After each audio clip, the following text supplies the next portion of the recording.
सपा ने 16 प्रत्याशियों की घोषणा के साथ ही लोकसभा चुनाव की बिसात बिछाना शुरू कर दिया है। इस लिस्ट में डिंपल यादव, अवधेश प्रसाद, अन्नू टंडन सरीखे बड़े नाम हैं, लेकिन 16 उम्मीदवारों की लिस्ट में काजल निषाद एक ऐसा नाम है जिस पर लोगों की नजरें थम गईं, क्योंकि सपा ने इन्हें यूपी के मुख्यमंत्री योगी आदित्यनाथ के गढ़ गोरखपुर से चुनावी मैदान में उतार दिया है। यानी मनोरंजन की दुनिया की एक स्टार भोजपुरी के सुपरस्टार रवि किशन के सामने दावा ठोकेंगी और यह लड़ाई किसी ब्लॉकबस्टर फिल्म की कहानी से कम नहीं होने वाली।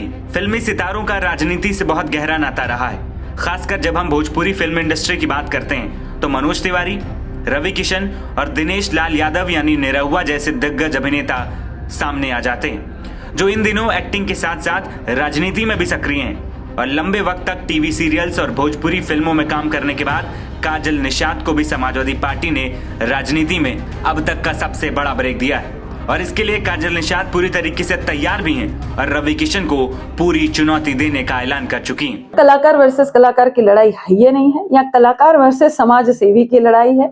और दूसरी बात मैंने कहा ना कि जनता अपने मुद्दों पर चुनाव लड़ेगी, क्योंकि हर तबका यहाँ परेशान है।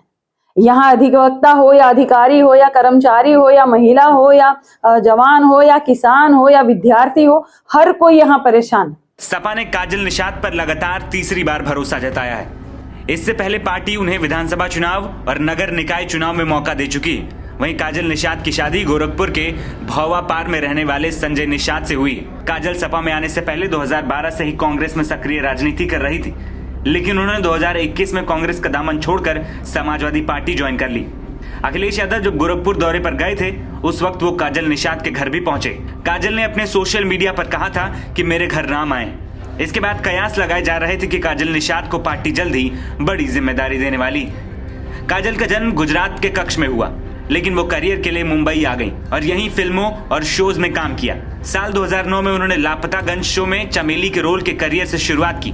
इसके बाद भोजपुरी सिनेमा में उनकी पहली फिल्म शादी ब्याह आई। बात करें गोरखपुर लोकसभा सीट की तो 9 विधानसभा क्षेत्रों में 6 लाख से ज्यादा निषाद वोटर हैं। 2017 के लोकसभा उपचुनाव में सीएम योगी आदित्यनाथ के गढ़ गोरखपुर में बीजेपी उम्मीदवार को पहली बार हार उठानी पड़ी। यहां से समाजवादी पार्टी के उम्मीदवार को जीत मिली।